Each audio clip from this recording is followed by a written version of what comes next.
So hello everyone, कैसे हैं आप सभी लोग। मैं उम्मीद करता हूँ आप लोग सभी सेफ़ होंगे। तो जैसा कि कुछ दिनों से इस चैनल पे वीडियो नहीं आ रही थी कुछ पर्सनल इश्यूज़ की वजह से, तो उसके लिए मैं आप लोगों से सॉरी मांगता हूँ। लेकिन अब जो है हम कंटिन्यू रहेंगे, जिस तरह से हम कॉन्सेप्ट को समझते हुए आ रहे थे आगे भी कॉन्सेप्ट को समझेंगे, ठीक है। तो आज के इस वीडियो में एक नया कॉन्सेप्ट लेकर आया हूँ मैं, जो कि है एग्रीगेट डिमांड एंड सप्लाई, और उससे कुछ रिलेटेड कंपोनेंट्स हैं जिनके बारे में हम पढ़ेंगे।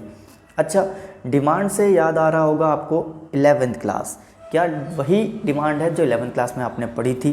तो एक बात बता दूं, वहाँ पर सिर्फ डिमांड था, यहाँ पर एग्रीगेट डिमांड है। अच्छा, इसका क्या मतलब है, एग्रीगेट डिमांड का मतलब क्या है, और यहाँ पर इसके बारे में हम क्या पढ़ने वाले हैं। वो डिमांड थी माइक्रो इकोनॉमिक्स की, ये डिमांड है मैक्रो इकोनॉमिक्स की। तो एग्रीगेट डिमांड में काफ़ी ज़्यादा डिफरेंस है, बहुत ही इंटरेस्टिंग है, बहुत ही ज़्यादा क्वेश्चंस पूछे जाते हैं। यहाँ पर हमारा सामना होगा कर्व से। कर्व यहाँ पर हम बनाना सीखेंगे कि किस तरीके से डिफरेंट कर्व्स का यूज़ करके हम रिलेट कर पाते हैं एग्रीगेट डिमांड को और सप्लाई को, ठीक है। तो आपको फोकस करना है कर्व्स पर और न्यूमेरिकल्स पर, ठीक है। तो बड़े ध्यान से कॉन्सेप्ट को समझना, जिससे कि आपको बहुत ही अच्छे से समझ में आ जाए। और आप लोग के हाफ ईयरली भी एग्ज़ाम स्टार्ट हो गए होंगे, तो आई होप लास्ट वीडियोस को देखकर आप कॉन्सेप्ट को समझ पाओ और एग्ज़ाम में अच्छा परफॉर्म भी कर पाओ। कुछ चैप्टर्स अगर रह गए हैं तो वो हम क्लियर करेंगे, और जिनके हाफ ईयरली एग्ज़ाम नहीं आए हैं वो वेल प्रिपेयर्ड हो जाएंगे। तो बिना किसी देरी के स्टार्ट करते हैं एग्रीगेट डिमांड। तो यहाँ पर मैं सबसे पहले आपको 11th क्लास की तरफ लेकर चलूँगा, क्योंकि वहाँ पर हमने डिमांड के बारे में पढ़ा था। डिमांड का मतलब था कि हमारी विलिंगनेस, हमारी डिज़ायर, जो प्राइस लेवल है, जो इनकम का लेवल है, वो सब कुछ मैच करना चाहिए। यानी कि जो हम सोच रहे हैं किसी प्रोडक्ट का प्राइस या किसी सर्विसेज का प्राइस, वही होना चाहिए। ओके, अगर हमारी एक्सपेक्टेशन से ज़्यादा हुआ तो हम उस चीज़ को नहीं खरीद पाएंगे, उस प्रोडक्ट की डिमांड नहीं हो पाएगी, ठीक है। एक पर्टिकुलरली बात की जाए तो फर्म्स और हाउस होल्ड के लिए था, लेकिन यहाँ पर एग्रीगेट की बात कर रहे हैं। एग्रीगेट मतलब क्या, इकट्ठा, मिलकर। कहने का मतलब ये कि फर्म्स भी होगी यहाँ पर, हाउस होल्ड भी होंगे, गवर्नमेंट भी होगी, यानी कि पूरी इकोनॉमी में हम किसको परचेज करेंगे, गुड्स एंड सर्विसेज को। It means aggregate demand is not a demand for a particular product और services, but it is an aggregate demand for a product or services in whole economy। whole economy में उस product और services की demand क्या है, ये होता है एग्रीगेट डिमांड। कि हाउस होल्ड, फर्म्स, गवर्नमेंट सभी रेडी हैं क्या, बाय करने के लिए, वेदर इट्स गुड्स और सर्विसेज। ये एग्रीगेट डिमांड होती है, पूरे इकोनॉमी में देखना है। अब यहाँ पर ना दो बातें मैं आपको समझाऊंगा, बहुत ही ज़्यादा इंपॉर्टेंट है। यहाँ पर मैं आपको दो ऐसी बातें बताऊंगा जो कि बहुत ही ज़्यादा इंपॉर्टेंट है। पहली बात ये कि आपको प्राइस देखना है उस प्रोडक्ट का या फिर सर्विसेज का।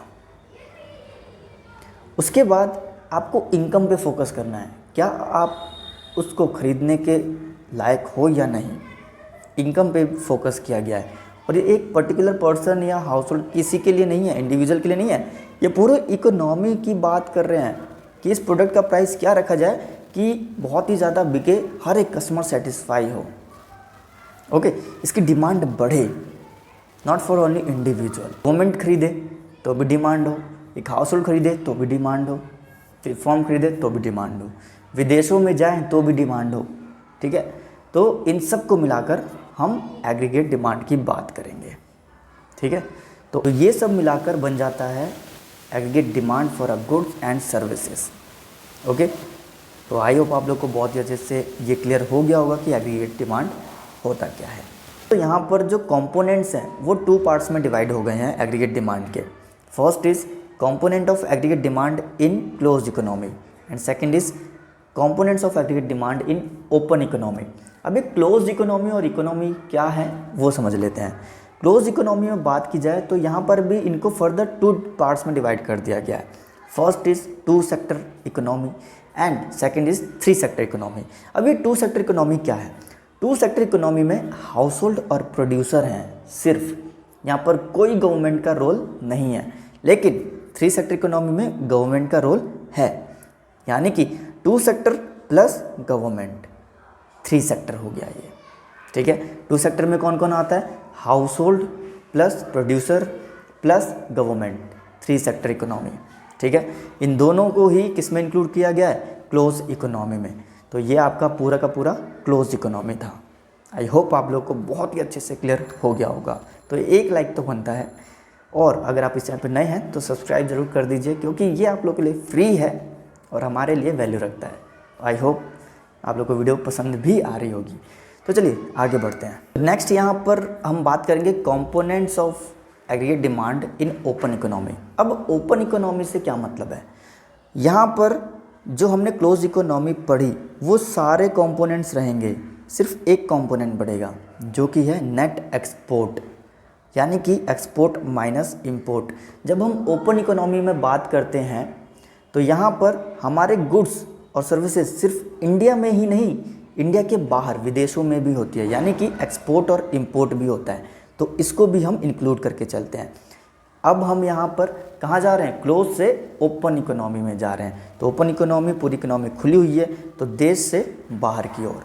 सिंपल है, इस तरीके से आप समझोगे ना तो बहुत ही ईजी होगा समझना, ठीक। तो हमें क्या करना है ओपन इकोनॉमी में, ओपन इकोनॉमी में 2 सेक्टर 3 सेक्टर, फाइनली क्या निकल कर आता है, house hold, producer, government and net export, ठीक है। तो ये कहने का मतलब ये यहाँ पर 4 बातें आ गई हैं समझने के लिए, ठीक। तो ओपन इकोनॉमी ये सब को इंक्लूड करता है। आई होप आप लोगों को बहुत ही अच्छे से क्लियर हो गया होगा।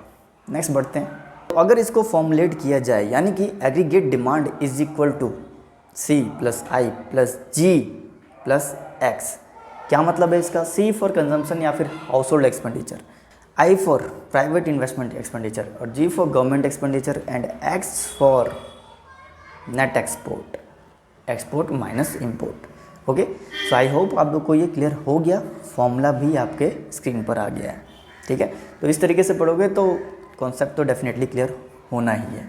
चलिए बढ़ते हैं आगे। अब हम यहाँ पर एक एक करके सारे ही कंपोनेंट्स के बारे में समझेंगे, बड़े ध्यान से समझना। हर एक कंपोनेंट बहुत ही ज़्यादा इंपॉर्टेंट है, क्वेश्चंस इन्हीं के बेस पर पूछे जाते हैं। सबसे पहला हाउस होल्ड कंजम्पशन एक्सपेंडिचर। होता क्या है ये, यहाँ पर जो हाउस होल्ड रहेगा वो जो भी खर्चे करेगा वो खुद की सेटिस्फेक्शन के लिए करेगा, यानी कि कुछ भी एक्सपेंडिचर हो रहा है खुद की कंजम्पशन के लिए हो रहा है। ओके, तो ये हाउस होल्ड एक्सपेंडिचर कहलाएगा। अब बात करते हैं इन्वेस्टमेंट एक्सपेंडिचर की।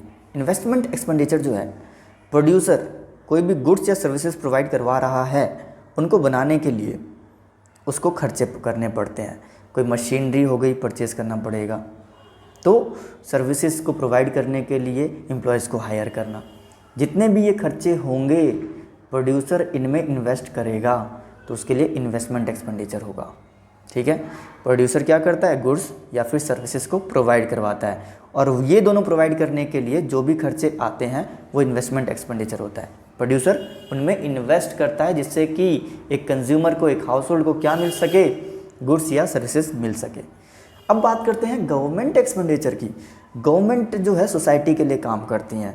गवर्नमेंट ने रोड्स बनाए, ब्रिजेस बनाए, हॉस्पिटल्स बनाए, स्कूल्स बनाए, इन सब पर खर्चा किया, तो ये गवर्नमेंट के एक्सपेंडिचर हो गए। ओके, तो ये था बेसिकली एग्रीगेट डिमांड्स में C plus I plus G, यानी कि ये क्लोज्ड इकोनॉमी के कंपोनेंट्स हो गए, ठीक है। अब देखो हमने पढ़ लिया हाउस होल्ड, प्रोड्यूसर, गवर्नमेंट। अब हम बात करेंगे रेस्ट ऑफ द वर्ल्ड के बारे में। Rest of the world India से बाहर, एक्सपोर्ट और इंपोर्ट के बारे में। तो ये इंक्लूड करते ही जो भी गुड्स और सर्विसेज आप बाहर विदेशों में प्रोवाइड करोगे, तो हम ओपन इकोनॉमी में आ गए, ठीक है।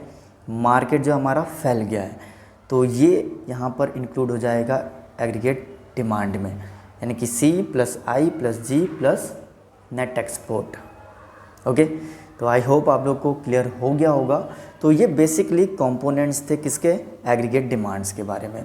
और एग्रीगेट डिमांड क्या होता है ये भी आपको बहुत ही अच्छे से समझ में आ गया होगा। तो दोस्तों क्या पढ़ा हमने आज की वीडियो में, एग्रीगेट डिमांड एंड उसके कुछ कंपोनेंट्स क्लोज इकोनॉमी में एंड कंपोनेंट्स ओपन इकोनॉमी में। तो बहुत ही ज़्यादा इंपॉर्टेंट है ये, एंड मुझे लगता है आप लोग को बहुत ही अच्छे से क्लियर हो गया होगा। तो कमेंट में मुझे ज़रूर बताना कि कैसी लगी वीडियो ये। और अभी बहुत कुछ बाकी है, ग्राफ बाकी हैं, इसके कर्व्स बाकी हैं, न्यूमेरिकल्स बाकी हैं, तो वो भी हम यहाँ पर समझेंगे।